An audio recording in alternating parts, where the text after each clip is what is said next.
বাংলাদেশের সঙ্গে test series নিয়ে বেশ বিপাকে দুশ্চিন্তায় আছে ভারত, কারণ পাকিস্তানের সঙ্গে যে কীর্তি গড়েছে বাংলাদেশ, তাতে করে ভারতের কপালে চিন্তার ভাঁজ পড়ছে প্রতিদিন।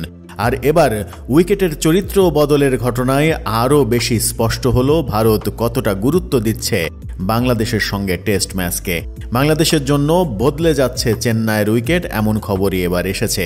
চলতি সপ্তাহে মাঠে গড়াচ্ছে 19 সেপ্টেম্বর বাংলাদেশ ভারত মধ্যকার প্রথম টেস্টটি হবে চেন্নাইতে। এর আগে এবার আলোচনায় চেন্নাইয়ের উইকেট। ভারতের ইন্ডিয়ান এক্সপ্রেস আভাস দিচ্ছে চেন্নাইয়ের চিদাম্বরম স্টেডিয়ামে বাংলাদেশের জন্য অপেক্ষা করছে লাল মাটির পিচ। গতকাল উইকেটে বেশ ঘাসের উপস্থিতি থাকার কথা জানিয়েছে সংবাদ মাধ্যমটি।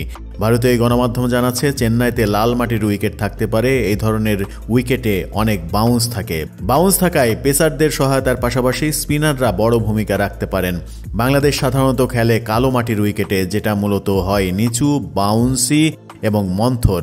সেক্ষেত্রে চেন্নাইয়ে দেখা মিলবে গতি এবং বাড়তি বাউন্সের। ইন্ডিয়ান এক্সপ্রেস যে তথ্য দিচ্ছে সেই অনুযায়ী বাংলাদেশের কথা ভেবেই সেভাবেই স্বাগতিক দল প্রস্তুতি নিচ্ছে। নেটে এমন সব বোলারদের রেখে অনুশীলন করছে যাদের সাকিব আল হাসান এবং তাইজুল ইসলামদের মতো বোলিং অ্যাকশন রয়েছে।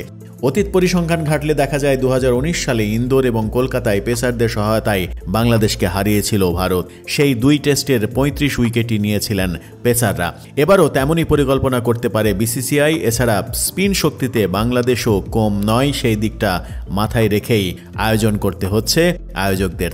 তাই ব্যাটারদের নিয়ে কোনো ঝুঁকি নিতে নারাজ ভারত।